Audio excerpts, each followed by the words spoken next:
Hello class ninth students. NCERT की second exercise आपकी running में है और उसका क्वेश्चन नंबर 5 स्टार्ट करेंगे आज हम। In the figure if A B parallel C D, look at this picture, A B parallel C D, angle A P Q equal 50, angle A P Q equal 50 आपके पास given है, और P R D आपके पास 127 है। आपको एक x की value find करनी है और एक वाई की वैल्यू फाइंड करनी है। देन हम स्टार्ट करते हैं। हमारे पास जो चीज़ गिवन है पहले वो इस तरफ ध्यान देते हैं। A B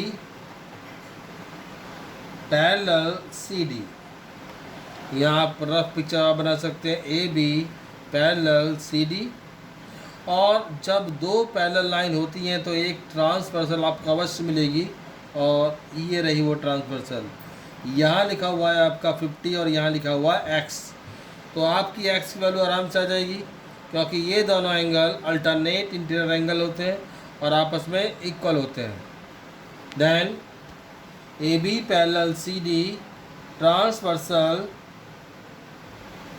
P Q, so angle A P Q equal हो जाएगा एंगल पी क्यू आर के।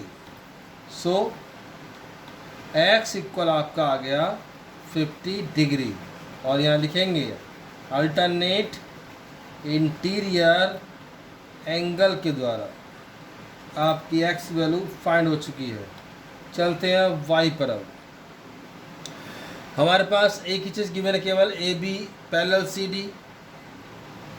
फिर से लेंगे हम A B parallel C D, और फिर रफ पर आ जाएंगे। ए बी सी डी, ये आपका ए, ये आपका बी, ये आपका सी, और ये आपका डी। पहले हमने ट्रांसवर्सल ली थी पी क्यू, अब की बार ट्रांसवर्सल चेंज कर देते हैं। यहाँ पी लिखा हुआ है और यहाँ पर आर लिखा हुआ है, तो अब की बार पी आर एक ट्रांसवर्सल लाइन आ गई। यहाँ पर गिवन है आपके पास 127, और ये एंगल यहाँ से लेकर उस लाइन तक, तो ये दोनों एंगल आपके हो गए अल्टरनेट, जो कि आपस में इक्वल होते हैं। बट यहाँ इस लाइन से इस लाइन तक दो एंगल दिखाई देंगे आपको, एक वाई और एक 50, जो कि यहाँ से यहाँ तक का एंगल होगा। इट मीन्स क्या हुआ, 50 प्लस वाई इक्वल हो जाएगा 127 के इक्वल। यहाँ लिखेंगे हम transversal P R, so angle P R D equal हो जाएगा किसके, आर पी ए के। एंगल आर पी ए के एंगल, सो 50 प्लस वाई इक्वल 127 हो गया। और आप यहाँ लिख देंगे फिर से अल्टरनेट इंटीरियर एंगल्स। तो यहाँ से यहाँ तक और यहाँ से इस लाइन तक आपको कंप्लीट लेना होगा, और इसके अंदर y भी आ चुका है और 50 भी, तो 50 plus y equal 127। Then y equal 127 minus 50, और y इक्वल माइनस कर देंगे 7 एंड 7, 77 डिग्री। आपकी y की वैल्यू भी फाइंड हो चुकी है। Now we start question number 6। In figure P Q and R S are two mirrors. P Q ये रहा आपका, और आर एस ये रहा, और ये दोनों आपके मिरर्स हैं, placed parallel to each other, जो आपस में पैरेलल भी हैं। Prove that A B parallel C D, आपको प्रूव करना है इस पिक्चर के अंदर ये ए बी और ये सी डी ये दोनों आपस में पैरेलल हैं। और पैरेलल वाले क्वेश्चन आप पहले भी कर चुके हैं। दोनों लाइंस पर आपको एक ही तरह के एंगल चाहिए, और अगर एक ही तरह के एंगल मिल जाते हैं तो दोनों लाइंस पैरेलल हो जाती हैं। तो इस लाइन पर और इस लाइन पर आपको चाहिए एक एंगल। अगर हम यहाँ से यहाँ तक लें और यहाँ से यहाँ तक लें तो ये आपके हो जाएंगे अल्टरनेट इंटीरियर एंगल, और ये लाइन और ये लाइन फिर पैरेलल हो जाएगी। लेकिन इसको करने के लिए आपको कुछ कंस्ट्रक्शन करना होगा। आपको एक लाइन ड्रॉ करनी होगी यहाँ से यहाँ तक और यहाँ से यहाँ तक।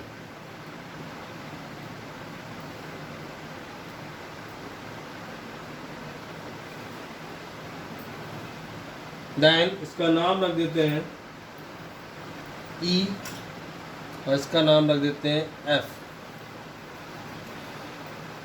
यहाँ लिख देते हैं एंगल 1 और यहाँ एंगल 2। यहाँ लिख देते हैं एंगल 3 और यहाँ एंगल 4। तो अब वो करना क्या है, आपको एंगल 1 + 2 इक्वल लाना होगा एंगल 3 + 4 के, और दोनों को अल्टरनेट करके इसको सॉल्व करना होगा। अगर ये दोनों अल्टरनेट हो जाते हैं तो फिर ये लाइन नहीं, ये लाइन और ये लाइन पैरेलल हो जाएंगी। इसीलिए ये कंस्ट्रक्शन किया गया है। सबसे पहले आते हैं हम अपनी पैरेलल लाइंस पर।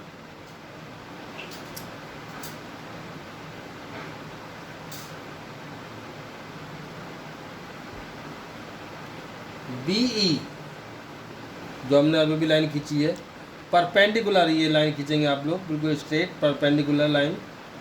Draw a perpendicular line.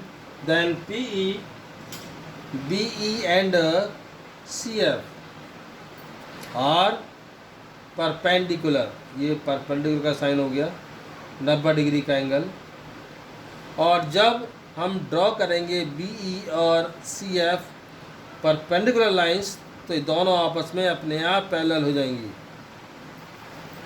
So BE parallel CF।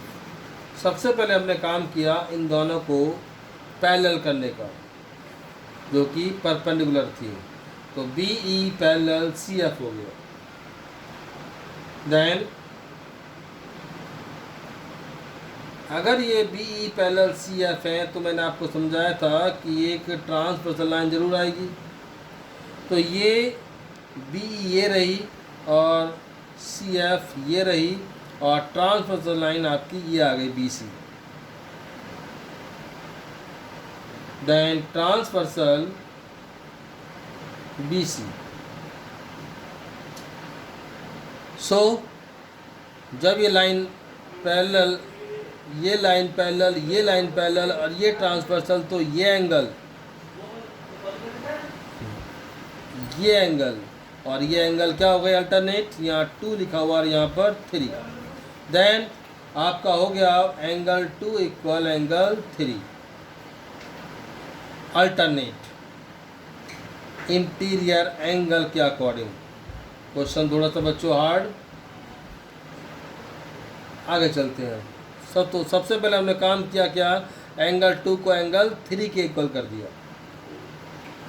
इसको आप लिख देंगे equation number 1। But angle 3 equal angle 4 और एंगल 1 इक्वल एंगल 2 होते हैं। वो क्यों होते हैं, एंगल 3 इक्वल एंगल 4 और एंगल 1 इक्वल एंगल 2। ये आपका लॉ आता है रिफ्लेक्स एंगल का लॉ। ये और जो AB दिख रहे हैं आपको, AB ये रेज है, और ये रेज मिरर पर टकराई और टकरा कर वापस रिफ्लेक्ट हुई जहाँ पर इस मिरर पर, और फिर दोबारा से रिफ्लेक्ट होकर ऐसे गई CD की तरफ को। अगर कोई रे रिफ्लेक्ट होती है तो ये जो एंगल बनते हैं ये आपस में इक्वल होते हैं, इसको बोलते हैं रिफ्लेक्शन लॉ। रिफ्लेक्शन लॉ के अकॉर्डिंग एंगल 3 एंगल 4 के इक्वल और एंगल 1 एंगल 2 के इक्वल, और इक्वेशन नंबर फर्स्ट में हम बोल चुके हैं एंगल 2 एंगल 3 के इक्वल है। नाउ अब हम इसको पिकअप करते हैं एंगल 3 इक्वल एंगल 4 को। एंगल 3 जब एंगल 4 के इक्वल है लेकिन ऊपर एंगल 3 इक्वल एंगल 2 के इक्वल है, तो हम क्या करेंगे, एंगल 3 की जगह पर एंगल 2 लिख देंगे क्योंकि दोनों आपस में इक्वल है। तो एंगल 2 इक्वल एंगल 4। अब यहाँ थे एंगल 1 इक्वल एंगल 2 के इक्वल है, तो इस एंगल 2 की जगह पर एंगल 1 लिख देंगे इक्वल एंगल 4। तो एंगल 3 इक्वल एंगल 4 से बन गया एंगल 2 इक्वल एंगल 4, और इससे बन गया एंगल 1 इक्वल एंगल 4। इसको हम ले लेते हैं question number second. Adding first and second, दोनों इक्वेशंस को ऐड करेंगे हम। Angle 2 plus angle 1, angle 2 plus angle 1 equal angle 3 plus angle 4, और एंगल 2 प्लस एंगल 1 ये रहे आपके एंगल 1। अगर एंगल 2 है तो उसको हम लिखेंगे DCB। एंगल DCB इक्वल हो गया किसके, 3 प्लस 4 के, ABC के इक्वल। तो ABC इक्वल हो गया BCD के इक्वल। इट मीन्स यहाँ से लेके यहाँ तक पूरा एंगल इस एंगल के इक्वल हो गया, और ये आपका एंगल आया अल्टरनेट इंटीरियर एंगल्स। दोनों लाइंस पर, इस लाइन पर और इस लाइन पर, दोनों एंगल एक जैसे एंगल आ चुके हैं। So we can write AB parallel CD. That's all. Have a nice day.